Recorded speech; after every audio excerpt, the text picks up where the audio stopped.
everybody and welcome back to the Hidden Breach in our 4th Malifaux 3rd edition battle report. Today Jens and I are going to make battle. We are facing off Arcanists versus the 10 Thunders, Kaeris versus Jacob Lynch.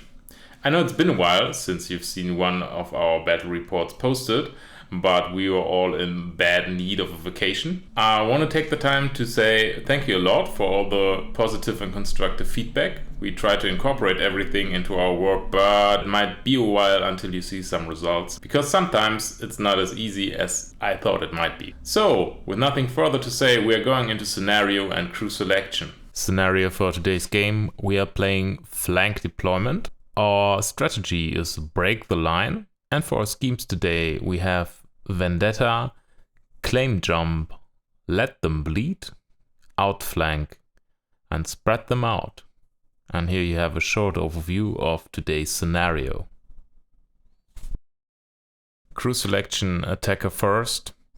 Jens plays Kaeris as his master and the Eternal Flame as his token. Henchman the Firestarter, the henchman Carlos Vasquez, the Enforcer Fire Golem, 2 Fire Gammon, and a versatile minion, the Steam Arachnid Swarm with the diesel engine upgrade. He takes 7 Soulstones with him into the game. I play Jacob Lynch as my master. I play the Hungering Darkness as my totem, Kitty Dumont as my henchman, Gwyneth Maddox as my second henchman, the Enforcer Mr. 10, 1 Beckoner, and the versatile models Tanuki, and a Samurai with the upgrade Silent Protector. I take 5 Soulstones with me into the game. Now you see each player's choices of schemes. We are starting in 3, 2, 1.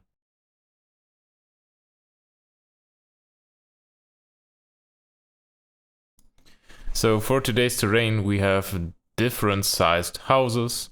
We're starting on the bottom left, going to the bottom right corner, right flank, upper right, and upper left corner. They all count as height for blocking terrain. The one on the bottom right counts as climbable. Rest counts as impassable terrain. On the left side, we got a small pier with a boat. The water counts as severe terrain, and the pier itself counts as height 1 terrain. All those little rocks over the table count as height 2 blocking terrain.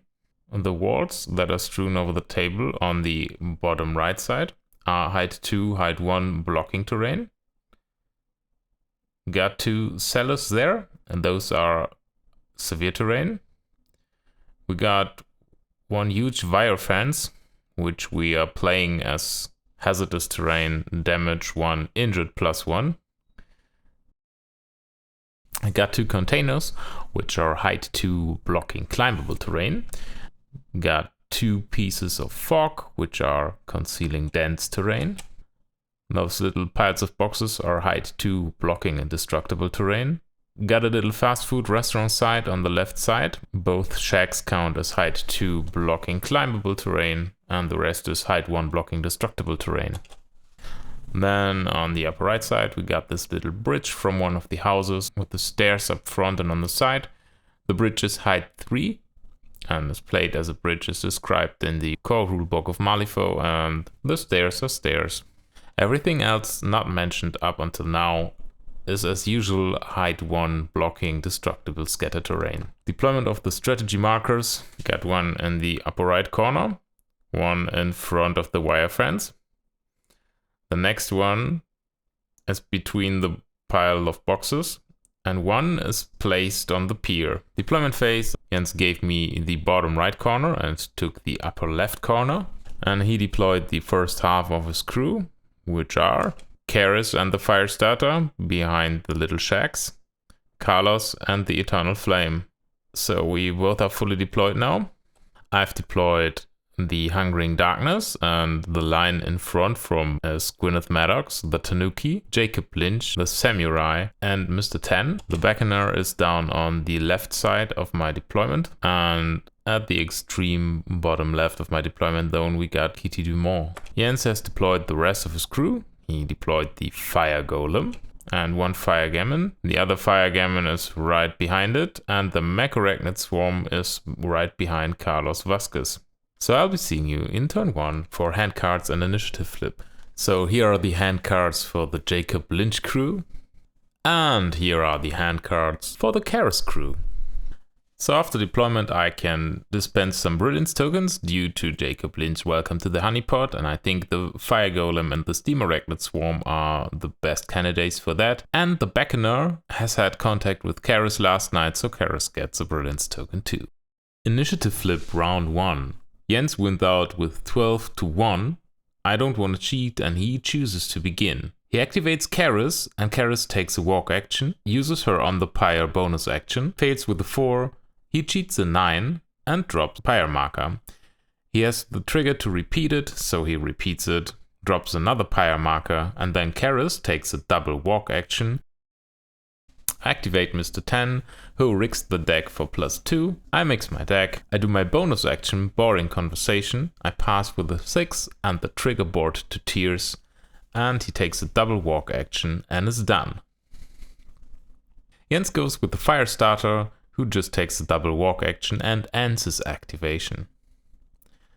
I go with the Tanuki, who uses his bonus action Foul-Mouthed Motivation on the Hungering Darkness, fails with the 1, but cheats with the 7 on the Hungering Darkness. Hungering Darkness heals 2, which doesn't matter, but gets a focus. And then the Tanuki takes a double walk action to walk towards the top side of the map. Jens activates his first Fire Gammon, who walks through the pyre marker, gains 1 burning, and takes the pyre marker with him due to Dancing in the Flames. Then he takes a Concentrate action to gain a focus. I activate the Hungering Darkness, who obeys the Samurai.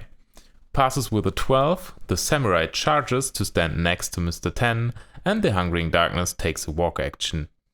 Then Carlos Vasquez activates, takes a walk action, and tries to drop a pyre marker. He fails with a 9, and Jens cheats a 10 of Tomes to get the trigger and drop the pyre marker next to the Tanuki. Then Carlos Vasquez takes a Concentrate action to gain a focus. Gwyneth Maddox activates, and I get Rig the Deck 3+. Then she takes a double walk action until she's in base contact with the strategy marker. I use my bonus action Hit the Jackpot, so Jens has to choose a number between 0 and 14, and he chooses a 4. I take 3 cards, and there's no 4, so I draw 2 of these cards and discard a 3 due to hand size. The Eternal Flame takes a walk action and uses Control the Flame, passes with a 5 and pushes the pyre marker over a bit. Kitty starts, has Rig the Deck 2+. I reorganize my deck and Kitty takes a double walk action towards the bottom left corner of the map.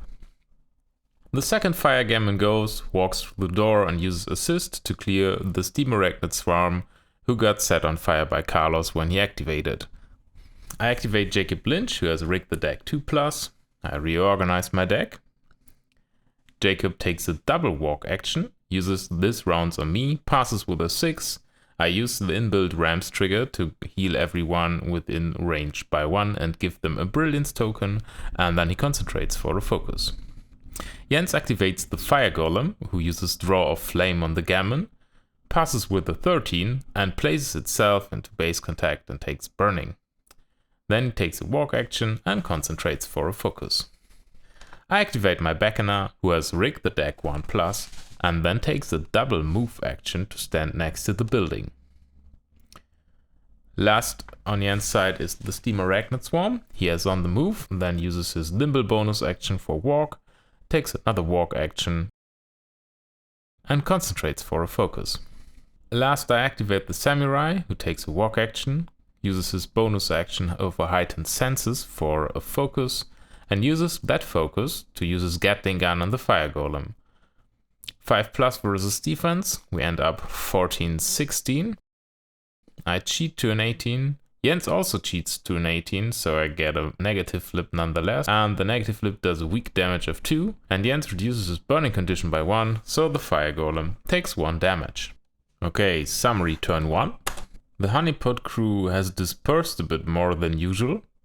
Whilst Kaeris' crew has moved down the left side of the board, Kaeris and the Firestarter are still hiding cowardly behind the shacks. Fire Golem and the Steam Arachnid Swarm are building the front line. We got only 1 point of damage in the first round, which is on the Fire Golem, and now we're going to go to round 2. So these are the cards for the Jacob Lynch crew round 2.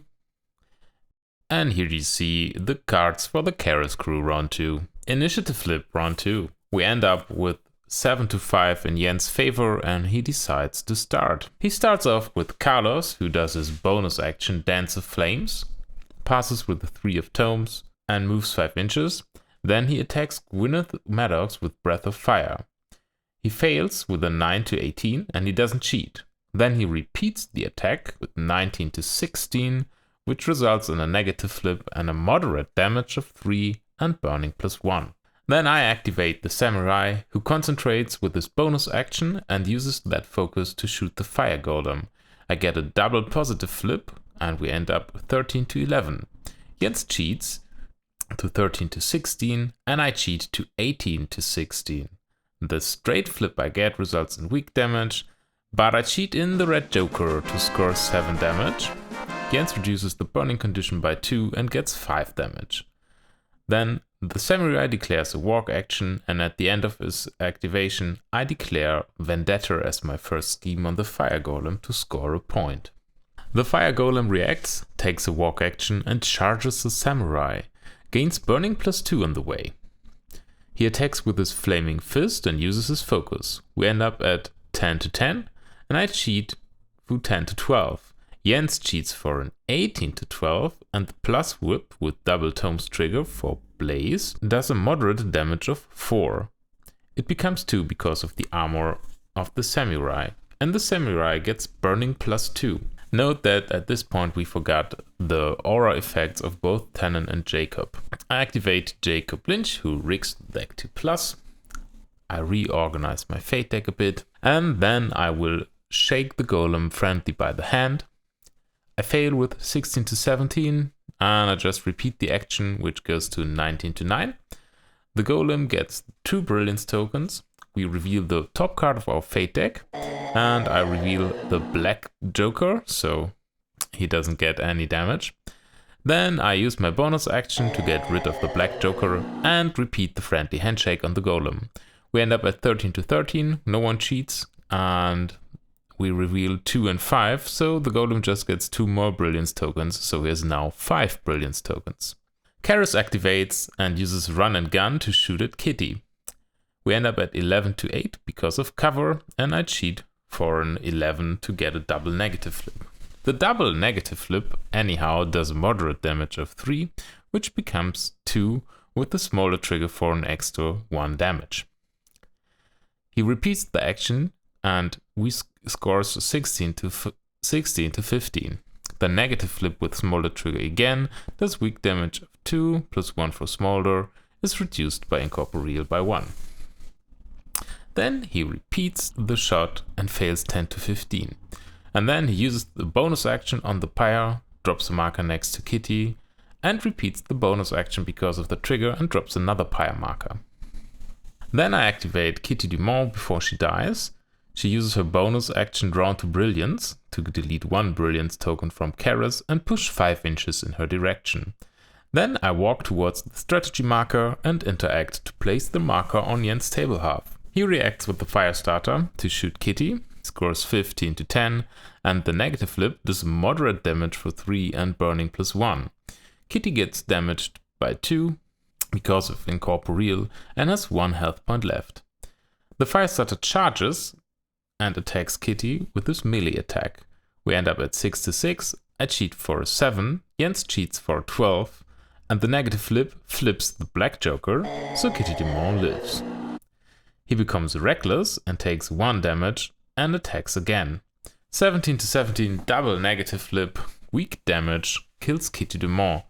And at that point, I'm not sure why I didn't use Soulstones to get on his nerves even more, but well, I just forgot. I activate the Tanuki, who tries to foul-mouth motivate the Hungering Darkness, which doesn't go off and I don't cheat, and then the Tanuki takes a double walk action towards the topmost strategy marker. Jens activates a Fire Gammon, who walks and takes a pyre marker with him due to dancing in the flames, and then he takes another walk action. I activate the Beckoner, who has rigged the deck 1+, so I can see the top card of my deck. She takes a walk action and charges to attack the Fire Gammon. She gets 1 damage and injured +1 because she passed through a pyre marker. We end up at 9-5. And the negative flip does 1 damage and gives the Fire Gammon 1 brilliance token in addition. Jens activates the Eternal Flame, who does flaming detonation on the pyre marker and passes with a 13. The movement 13 duel for the Beckoner is passed with a 10. The Eternal Flame repeats the action and passes with an 8, and the movement 13 duel for the Beckoner fails with a 4, so she gets 1 damage and burning +1.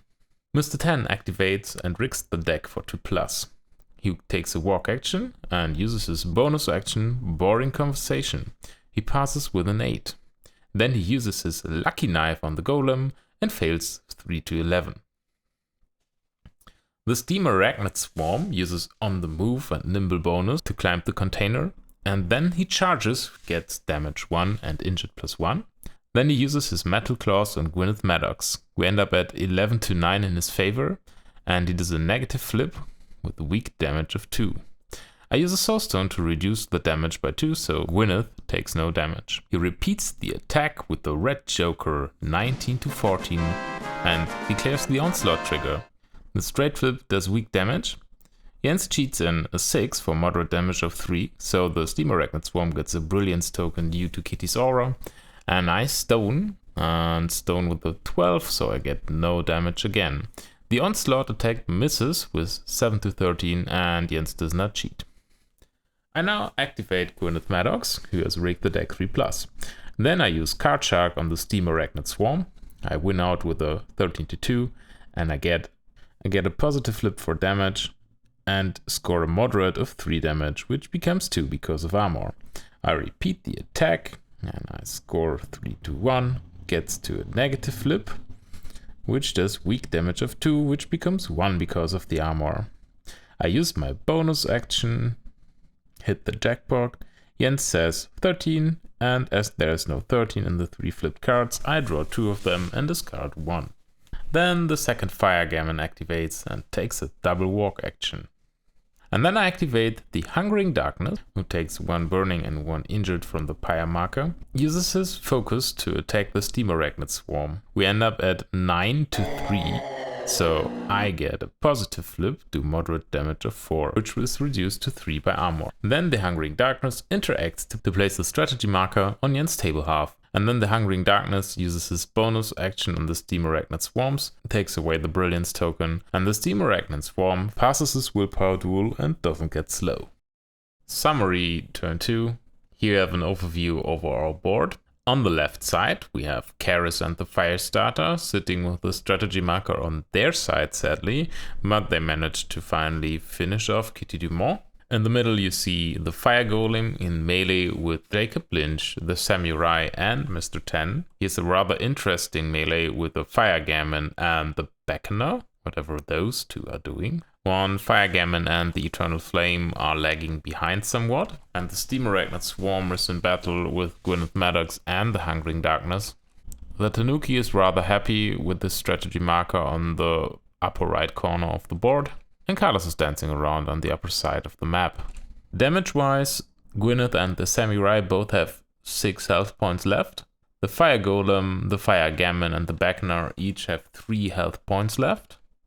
The Steam Arachnid Swarm is left with 2 health at this moment. Now we do the burning condition. The Samurai takes 1 damage, Gwyneth takes 1 damage, the Hungering Darkness takes 1 damage, and the Beckoner takes 1 damage. Points-wise, I get 2 strategy markers on Jens' table half.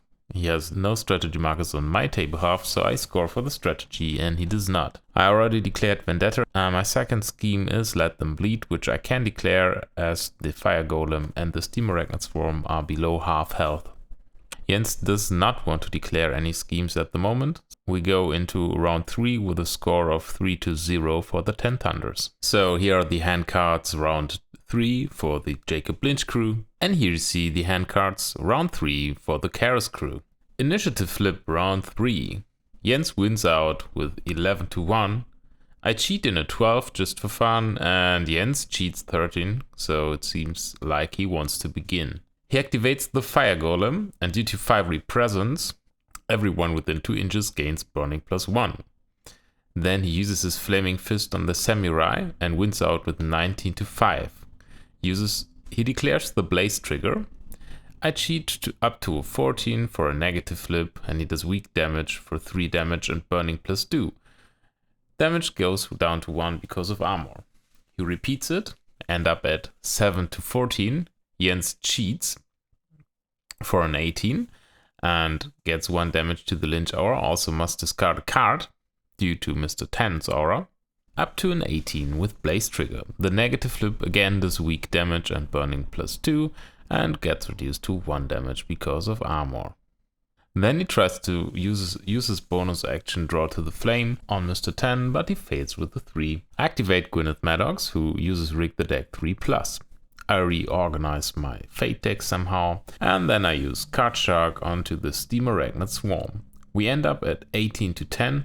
I get a straight flip for moderate damage of 2. I cheat up to 3 damage to kill the Steam Arachnid Swarm in spite of his armor. Then Gwyneth uses her Derringer on Carlos. We end up at 17-12. I get a negative flip, which does weak damage of 2. He uses a Soulstone and flips, so he gets no damage. Then we do hit the jackpot again. Jens declares he wants to see an 11, but there's no 11 in my cards, so I keep 2 cards and discard another card. Then Jens activates a Fire Gammon, who takes a walk action and tries a Flame Blast on a Beckoner, but he fails with 7-13. I activate Mr. 10, who uses Rig the Deck 2+, and uses his bonus action, Boring Conversation. He passes with a 6 and his trigger Bore to Tears, then uses a walk action and tries to use Despicable Promises on the Fire Gammon, but he fails with 10-13. Jens activates the Eternal Flame, who uses Control the Flame, passes with a 13, pushes the Pyre marker over a bit, then he uses Flaming Detonation on this Pyre marker, passes with a 5, the movement 13 duel is passed by the Beckoner, and 10 passes with 11-2. Then the Eternal Flame repeats the Flaming Detonation, passes again, the Beckoner fails, gets Burning and Damage +1, and 10 fails and gets Burning 1 and Damage +1. Then I activate Beckoner before she dies. She has Rig the Deck 1+. I use the Deceiving Touch on the Gammon. We end up 13-1, and the negative flip does 1 damage. We repeat this action, so I end up at 9-7 for another negative flip, which does moderate damage of 2, and Jens reduces his burning condition by 1 to reduce the damage to 1. Then I use my bonus action, so I can take a Brilliance token from whoever wants to interact within 6 inches to make the interact automatically fail. Then Jens activates the second Gammon. He attacks the Beckoner and uses his focus to ignore the Don't Bite the Hand ability. We end up at 16-7 with Feed the Flame trigger and a positive flip. He does moderate damage of 3, which kills the Beckoner, and the trigger gives the Gammon Burning +1. Then the Gammon takes a walk action. The Hungering Darkness goes and charges Carlos Vasquez to try to eat what he is instead of brains. We end up at 16-7. The straight flip does weak damage, but I cheat for a moderate damage of 4. Jens uses a Soulstone and reduces the damage by 3, so Carlos takes 1. Then Carlos uses his Butterfly Jump, so I can't attack him again, and the Hungering Darkness concentrates to get a focus. Carlos activates and uses his Breath of Fire on the Hungering Darkness, passes the Terrifying Duel with the 9, and fails the attack with the Black Joker to my 4. Then he repeats the attack, passes the Terrifying check. We end up at 8-12 in my favor. He cheats for 14-12 in his favor. Gets a negative flip, which does weak damage of 2 and gives me Burning +1. Incorporeal reduces the damage by 1. Then he does On the Pyre and epically passes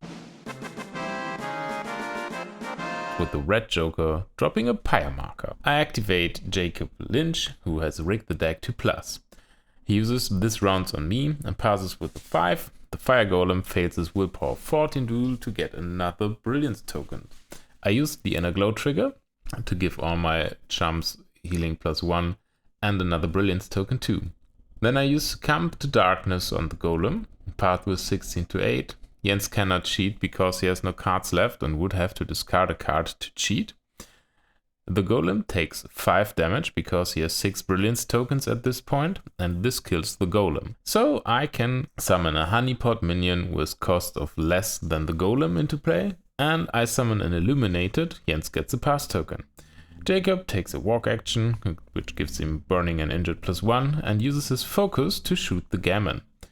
We end up at 9 to 8, and Jens again cannot cheat because he would have to discard a card to cheat due to Mr. 10's aura. The negative flip does moderate damage of 3, which kills the gammon. The gammon drops a pyre marker when dying. Jens uses his pass token, so I activate the samurai, who does a walk action towards the top of the map, gains burning and injured +1, and uses his bonus action Juggernaut. He discards a card and then heals 4 with a 13. Then he uses his last AP to concentrate to get a focus. Kaeris activates, takes a walk action, interacts with the strategy marker, takes another walk action and uses her bonus action on the pyre. She passes, drops a pyre marker, tries to repeat it due to her trigger, but she fails. I activate the Illuminated, who has rigged the deck 1+, and then she takes a double walk action through the fence, getting 1 damage and injured +1. Jens goes with a fire starter, who walks, drops a ski marker, and then becomes reckless, taking a damage to take another walk action. I activate the Tanuki. The Tanuki interacts with the upper right strategy marker and takes another walk action to stand next to that strategy marker. Summary turn 3. We start off with the burning damage. Mr. 10 takes 1 damage, Jacob Lynch takes 1 damage, and Gwyneth Maddox takes also 1 damage. The Hungering Darkness takes 1 damage.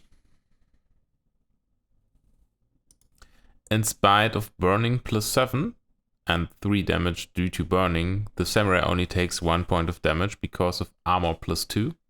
Carlos takes 1 damage due to burning and reduces it to 0 and gives 1 distracted to the Hungering Darkness. The Tanuki has advanced to the strategy marker in the upper right corner, further onto Jens' table half. The one at the corner of the wire fence is also on Jens' table half. Kaeris has finally managed to get 1 strategy marker over to my side of the table, so we both score 1 point for the strategy. Jens does not declare any schemes, so here you can see the hand cards for the Jacob Lynch crew in round 4, and for some reason we forgot to record Jens' hand cards at this point. Initiative flip, I got +1, so we end up 10 to 9, and Jens does decide not to cheat, so I decide that I want to begin. I activate the Illuminated, who has rigged the deck 1+. Then he charges and uses Tear Apart on the gammon. We end up with 18 to 15, and I declare the Flay trigger. The negative flip does weak damage, but I cheat because the trigger Flay allows me to do so for severe of 5 damage, which kills the gammon, who drops a pyre marker. Then I take a walk action and gain burning +1 and injured +1.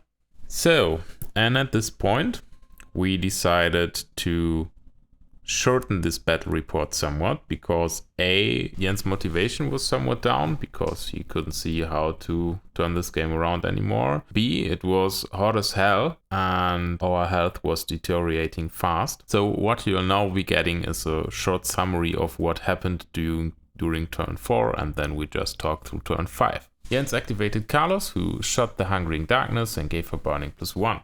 I then activated Mr. 10, who walked over to the left side and activated his aura.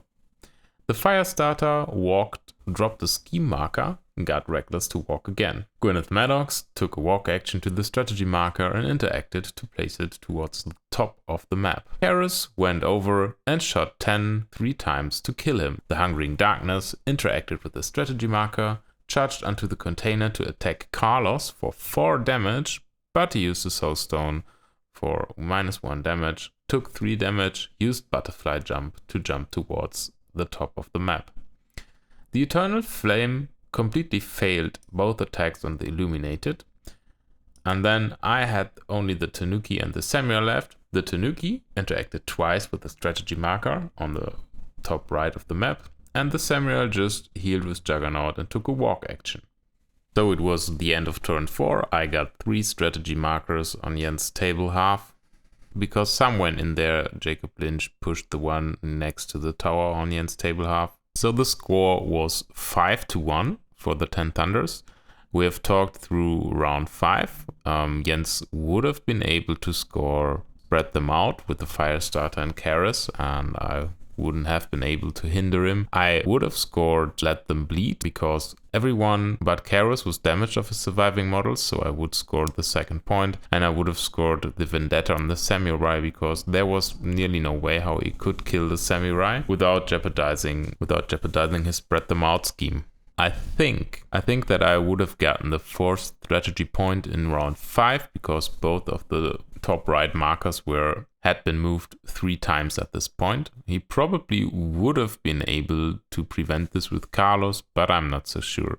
So the final score is somewhat like 7-2 or 8-2 for the 10 Thunder crew. It sadly was a pretty one-sided game, but that happens, especially with the crew like Jacob Lynch, which is, in my opinion, a win or win more crew. You either win really hard or you lose really hard. So overall, I think that he didn't lose the game during crew selection. I think the crew was solid. I think I would have liked to see the Soulstone cache upgrade instead of the diesel engine upgrade. And there is a bias as to if to fire Gammons and the Golem is a good thing, if you rather would take Elijah Borgman with the Soulstone cache upgrade. I think where he mostly lost the game was during scheme selection. He had Outflank and Spread Them Out, which are both very, very AP hungry schemes. You need alone 10 AP to drop the scheme markers. If you don't have any other way to drop scheme markers to get both points for both schemes, you need 2 models that will hang out on the corners of the map. And you need the APs to move where you have to drop all the scheme markers. So combined, we are talking about 20-25 AP that you would only need to score those both schemes. That's assuming that your opponent doesn't hinder you. I think he would have been better off with at least Let Them Bleed and maybe then Spread Them Out or Outflank. Where it all went downhill is when Kaeris and the Firestarter went down the left flank, so Kaeris was missing on the middle of the board where the fight was happening, because I think I wouldn't have been able to prevent her killing Mr. 10 or the Samurai, and the Fire Golem would have probably survived longer if Kaeris would have been there and if he would have had Soulstone cache. I'm not sure about the Steam Arachnid Swarm. I would maybe prefer Elijah Borgman, and I think Carlos could be played more aggressively just to push markers on my side of the board. I mean, that's what he's for. And Butterfly Jump, using Soulstones, giving anyone distracted without resistance, that's his thing. But yeah, truth be told, last time we played, he won the exact same pool with Terra versus Jacob Lynch and took Outflank and Spread Them Out. So I think he thought he could pull it off once more.